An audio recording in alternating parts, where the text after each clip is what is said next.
Hey, what's up guys? Welcome back to Guys and Magic. This is Hunter coming at you with another deck tech, except you clicked on this video and you were like, what is this? You guys don't normally do this. You are absolutely correct. We don't normally do a whole deck tech around a commander because we do our $100 and $300 upgrades. And if you're a Patreon member, you did see our $100 and $300 upgrade of the deck I'm about to talk about.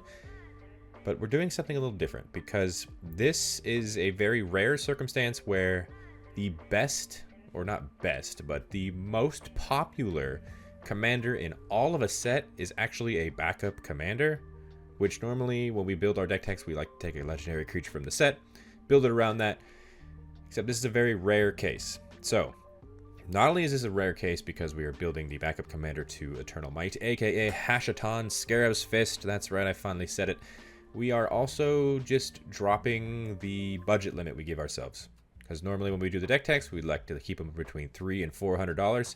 This one, all gas, no brakes. That's right. Granted, we are not trying to go overboard just for the sake of going overboard, so you're not going to see the original dual lands and stuff like that in this deck tech, but you are going to see some very powerful cards in this deck. It's definitely over the limit of $300 to $400. So if you guys liked it, hit the like button. But this is Hashaton Scarab's Fist. So before we get into the deck tech, obviously let's talk about the face commander for this deck. It is Hashaton Scarab's Fist. It's a white and a black for a 1/3 legendary creature zombie wizard. It says whenever you discard a creature card, you may pay 2 and a blue. And if you do, you create a tapped token that's a copy of that card, except it's a 4/4 black zombie. Now, that is one of the most powerful effects we've seen in a long time, because there are a lot of kind of different ways to discard cards. Just paying 3 mana to get a copy of said card from your graveyard is insane, because you're not actually exiling the card from the grave. So there are ways in this deck to kind of loop that back and forth to get it back into your hand, discard it again, back it into your hand, discard it again. Continuously make those token copies that are 4/4s. It's pretty mean. Coming down at 2 mana, also very, very powerful. I mean, any kind of 3-color commander that is 2 mana is pretty wild within itself. Hashaton is no exception. So buckle up. Let's take a look at Hashaton, shall we? So we will start with the creatures first. These creatures care about helping the deck go smoothly. We want to discard some things. These are the creatures that do so. So this first one is Bog Witch, 2 and a black for a 1/1 creature human spell shaper. You can pay a black, tap it, discard a card, add 3 black to your mana pool. Just a bonus little bit of mana there. Ghostly Pilfer, 1 and a blue for a 2/1 creature spirit rogue. When it becomes untapped, you may pay 2. If you do, you draw a card. And then whenever an opponent casts a spell from anywhere other than the hand, you can draw a card. And discard a card. Just a free activated ability. Ghostly Pilfer can't be blocked this turn. So I love it when the facts that you can just discard cards for free and then use 3 mana to make a copy of that card. Kitsa, Otterball Elite, 1 and a blue for a 1/3 legendary creature otter wizard. It's got Vigilance, it's got Prowess. You could tap it, draw a card, then discard a card.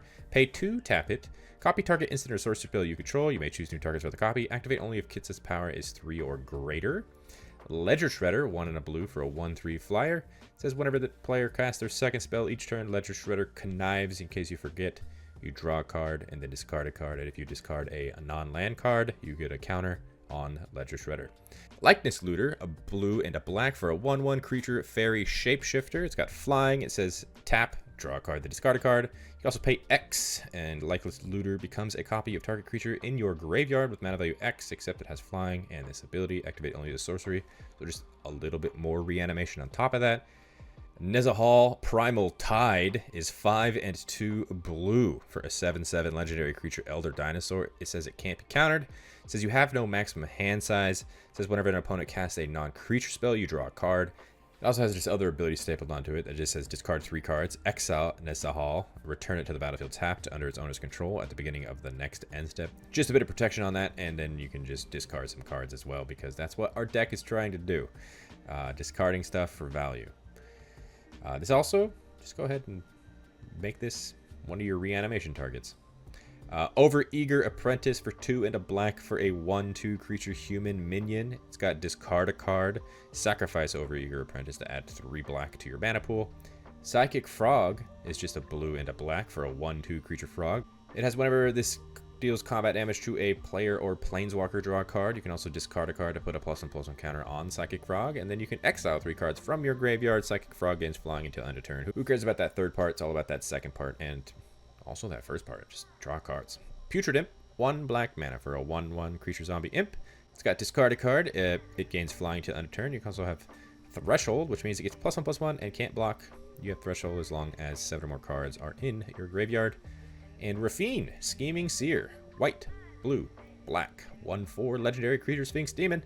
It's got flying, it's got ward 1. It says whenever you attack, target attacking creature connives X, where X is the number of attacking creatures. And just wrapping up some of these final activators / helpers for the deck, we've got Tomb Mystic for 1 and a blue for a 2/1 creature zombie bird wizard. It's got flying. It says each creature in your hand has cycling 1 and a blue. So every single creature, you just pitch it into the grave for 1 and a blue and draw a card. Fantastic. Scourge Familiar, 4 and a black for a 3/2. It's got flying and just straight up discard a card and add a black. And Temet, the actual face commander of the deck that Hashaton is from, we're actually throwing in here as well. Just a little extra. It's 2 white, blue, black, 4/4 legendary creature zombie wizard. It's got menace and vigilance. And it says whenever you attack, you draw a card, then discard a card. And whenever you draw a card, zombies you control get +1/+1 until end of turn. Keep in mind, Hashaton is making zombie tokens. So, Temet, still good here.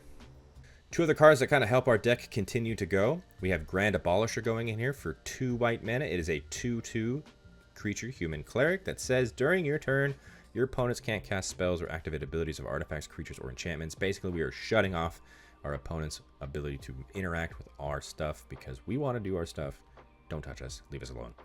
Metamorphosis Fanatic, 4 and 2 black for 4/4 creature human cleric. It's got lifelink, and it says when it enters, you can return up to 1 target creature card from your graveyard to the battlefield with a lifelink counter on it. Also has a miracle of 1 and a black, which means if you draw this and you pay the miracle cost immediately, then you can cast this for that miracle cost. Just the ability to go ahead and continuously pitch this to the grave, make it come back, and then it also brings something back with it. The value there is just really, really good. And these next creatures, they care about drawing. That's right, we need to draw those cards, discard those cards. So these are going to help do that. Notion Thief, 2 blue-black for a 3/1 creature human rogue. It has flash. It says if an opponent would draw a card except the first one they draw on each of their draw steps, instead that player skips that draw, and you draw it instead. Esper Sentinel is 1 white mana for a 1/1 artifact human soldier. It's got whenever an opponent casts their first non-creature spell each turn, draw a card unless that player pays X, where X is Esper Sentinel's power. So do you pay whatever the power is? Because if you don't, then we're drawing cards. Polywog Prodigy, 1 and a blue, 1/3 creature frog wizard. It's got evolve, which means whenever a creature you control enters, if that creature has greater power or toughness than this creature, you put a +1/+1 counter on this creature. And whenever an opponent casts a non-creature spell with mana value less than Polywog's Prodigy, you draw a card, which is fantastic because for making copies, those are 4/4s. That's bigger than a 1/3. Eventually, Polywog could get a little bit big, and if it's late game, then we can cast some of those big things just as creatures anyways. But Polywog Prodigy, fantastic here. These next 2 creatures kind of bleed into what we're trying to do, and that's reanimate stuff. So these not only help us draw, but they are good reanimation targets. Jin Gitaxias Core Augur, 8 and 2 blue for a 5/4 legendary creature praetor. It's got flash. At the beginning of your end step, draw 7 cards. Each opponent's maximum hand size is reduced by 7. We draw 7. Everybody else, you can't keep any cards in your hand because normally, unless they have a maximum hand size, their hand size is 7, which means their hand size is now 0. So discard down to hand size, please. Consecrated Sphinx is 4 and 2 blue for a 4/5 creature Sphinx. Got flying and says whenever an opponent draws a card, you may draw 2 cards. So yeah, we're drawing. Let's go. Moving on, like I said, we are talking about some of these scary threats. Archfiend of Ifnir, 3 and 2 black for a 5/4 creature demon. It's got flying. It says whenever you cycle or discard another card, you put a -1/-1 counter on each creature your opponents control. It also has a cycling cost of 2. So really cool target if we can go ahead and get that on the field. Astral Dragon, 6 and 2 blue for a 4/4 creature dragon. It's got flying and project image, which means when it enters the battlefield, you create 2 tokens that are copies of target non-creature permanent, except they are 3/3 dragons in addition to their other types, and they have flying.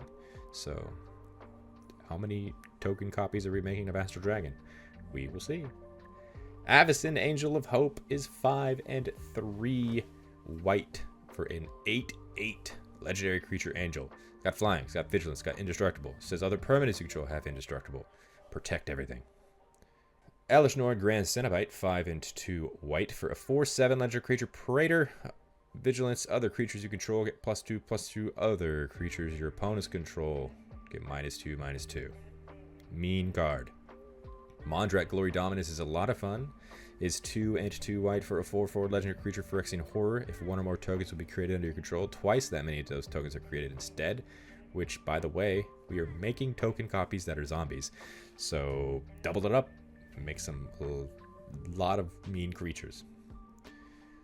So double it up. Make a lot of crazy creatures.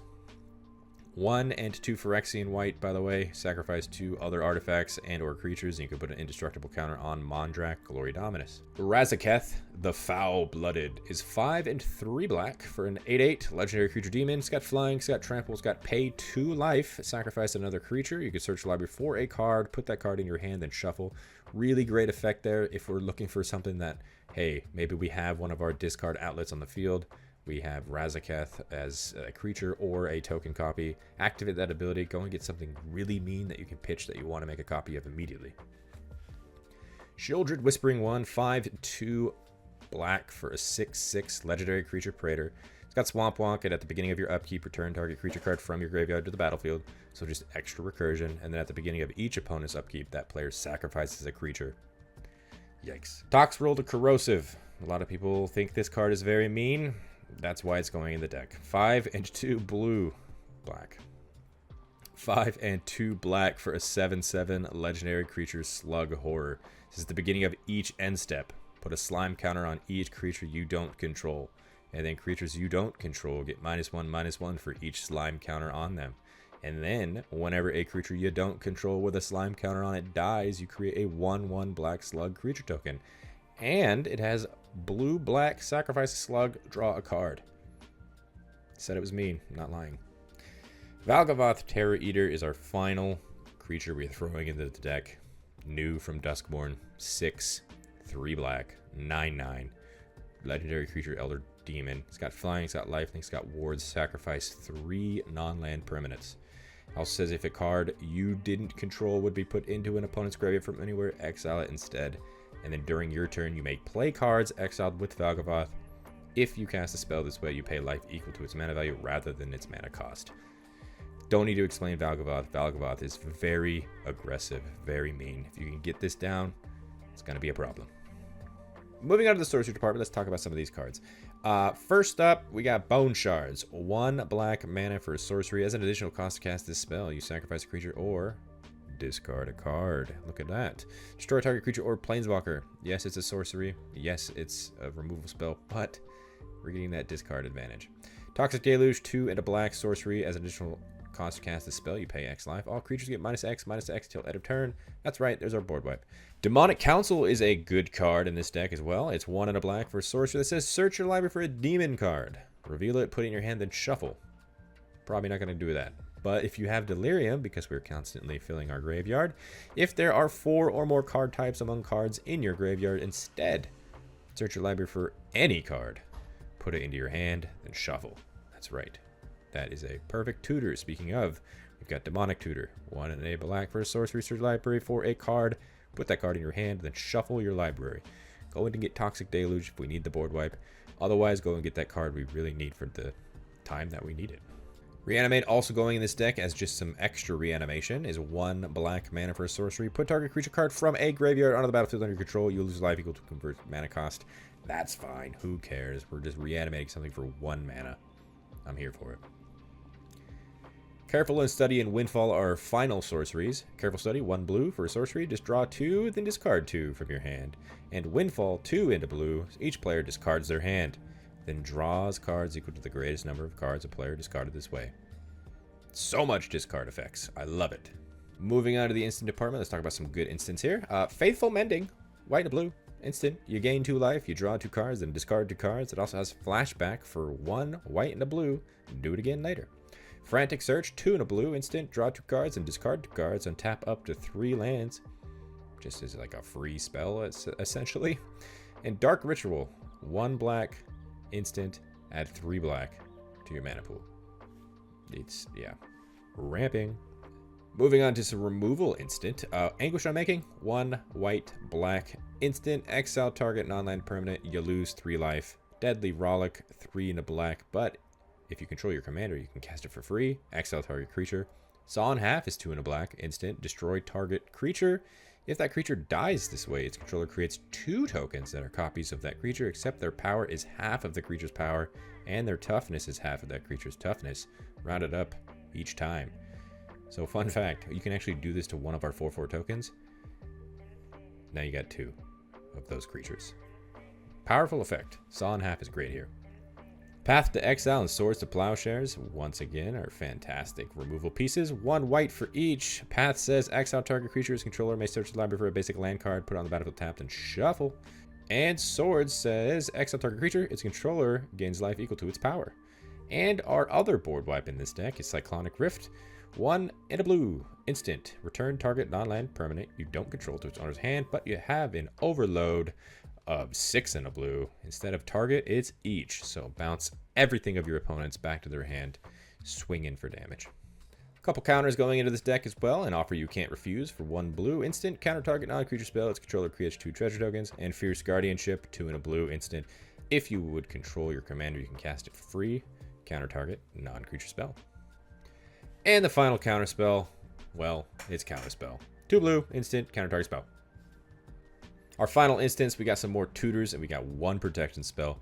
Enlightened Tutor, 1 white mana for an instant. Search library for an artifact or enchantment card, reveal it and shuffle. Put that card on top. Go and find your best artifact or enchantment. There is a very good enchantment in this deck that you probably want, so this is a fantastic card to go and get. Vampiric Tutor, 1 black mana instant, search your library for a card, then shuffle your library and put that card on top. You lose 2 life. Teferi's Protection, 2 and a white. Instant, until your next turn, your life total can't change and you gain protection from everything. All permanents you control phase out. Exile. Teferi's Protection. Moving on to the artifact department, let's talk about those rocks first. Everybody knows what these ones do, so let's just go through them quickly. Arcane Signet, 2 mana, tap it. Add 1 mana of any color in your commander's color identity. Felwar Stone, 2 mana, tap it. Add 1 mana of any color that a land an opponent controls could produce. Soul Ring is 1 mana, tap it to add 2 colorless. Talisman of Monuments, 2 mana, tap it, add a colorless, or tap it to add a blue or a black. This artifact deals 1 damage to you. These final artifacts help us with our stuff. Give it a little bit of protection. Get a little bit of a discard draw effect. That's what we're looking for. The 1 ring. Yeah, we're throwing it in here. It's 4 mana. It's a legendary artifact. It's got indestructible, so it's hard to kill. It says when the 1 ring enters the battlefield, if you cast it, you gain protection from everything until your next turn. So essentially just phase yourself out. Not your permanents, but you. At the beginning of your upkeep, you lose 1 life for each burden counter on the 1 ring. And you can also tap the 1 ring, put a burden counter on it, and then draw a card for each burden counter on the 1 ring. So this is a very powerful effect, and I like it a lot. It's going in the deck. The Underworld Cookbook, 1 mana artifact. You can tap it and discard a card to make a food token. Who cares? We're discarding for 1 mana. I like it. 4 mana, tap it. Sacrifice the Underworld Cookbook. Return target creature card from your graveyard to your hand. There's another ability there that we actually like. This card is like never played, but here it's really good. Matzalantli, the Great Door. 3 mana legendary artifact. You can tap it, draw a card, then discard a card. Or you can pay 4, tap it, transform Matzalantli, the Great Door. Activate only if there are 4 or more permanent cards in your graveyard, which is very easy to do here. Once it's flipped, it turns into the Core, which is a legendary land. You can tap it to add X mana of any 1 color, where X is the number of permanent cards in your graveyard. So this will produce you a ton of mana. We're going to be needing it, because once we get our thing going, we can actually make it go so wide so quickly. And then if our opponents are like, you're going too quick, we got to kill you, we got to slow you down, they're going to board wipe you, we need that mana to rebuild. So mana is the name of the game here as well. Moving on to the enchantments of this deck, they help a lot. We are throwing Animate Dead in here just as extra reanimation in case the other reanimation spells aren't doing this job. This one is. It's got the most confusing text ever, so buckle up. It's 1 and a black for an enchantment aura. It says enchant creature card in a graveyard. And then it says, when this aura enters, if it's on the battlefield, it loses enchant creature card in a graveyard and gains enchant creature put onto the battlefield with this aura. Return enchanted creature card to the battlefield under your control and attach this aura to it. And when this aura leaves the battlefield, that creature's controller sacrifices it. Enchanted creature gets -1, -0. All of that text just to say, enchant something and put this to it. It gets -1, -0. That's it. It's a really good card. Oblivion Crown is another enchantment for 1 and a black for an enchantment aura. It's got flash, enchant creature. Enchanted creature has discard a card. This creature gets +1/+1 until end of turn. Tortured Existence is that card I talked about with Enlightened Tutor. This is probably the best enchantment in the entire deck, if not one of the better cards in the entire deck. Like, it's so good. 1 black mana enchantment. You can pay 1 black mana. Choose and discard a creature card. Return target creature card from your graveyard to your hand. So there's the loop I'm talking about.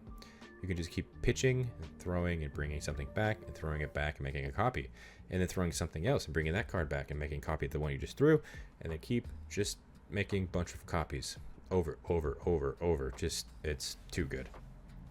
These final 2 enchantments, everybody knows these ones. Rhystic Study, 2 and a blue enchantment. Whenever an opponent casts a spell, you may draw a card unless that player pays 1. And Smothering Tie, 3 and a white for an enchantment. Whenever a opponent draws a card, that player may pay 2. If they don't, you make a treasure token. We are trying to make a bunch of mana, like I said when we were talking about the other cards. Gotta make a bunch of mana. So Smothering Tithe helps that. So here we go. It's land time. Let's talk about these spicy lands, shall we? Cabal Coffers. Land. You can pay 2, tap it to add 1 black mana for each swamp you control. Cavern of Souls. Enters the battlefield, choose a creature type. Probably going to say wizard here, because we want our commander coming down uncounterable every time, as well as there are just a couple other wizards in the deck. You could tap to add a colorless, or you could tap it to add 1 mana of any color. Spend this mana only to cast a creature spell that's chosen type. The spell can't be countered, like I said. Ottawa, the Soaring City. It's a legendary land you can tap for a blue, or you can channel it away for 3 and a blue. Discard Ottawa, Soaring City. Return target artifact, creature, enchantment, or planeswalker to its owner's hand. This ability costs 1 less to activate for each legendary creature you control. So, not only is this like a bounce spell to get rid of something that's in our way that's blocking, you can also kind of protect our own things with this card. Talon Gates of Madara is a land gate. When it enters the battlefield, up to 1 target creature phases out. You can tap it to add a colorless. You can pay 1, tap it to add 1 mana of any color, or pay 4 to put Talon Gates of Madara from your hand onto the battlefield. So surprise, something's going to phase out. Like I said, very similar to Ottawa. This can either protect our stuff or just get rid of that pesky blocker that's in our way. Urborg, Tomb of Yawgmoth, is a legendary land that says each land is a swamp in addition to its other type. So every land that you now have can tap for a black if needed. Urza Saga is a saga land.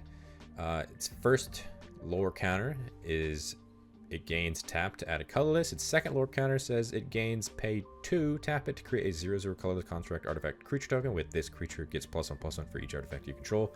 And the third lore counter, search the library for an artifact with mana value 0 or 1, put it on the battlefield and shuffle.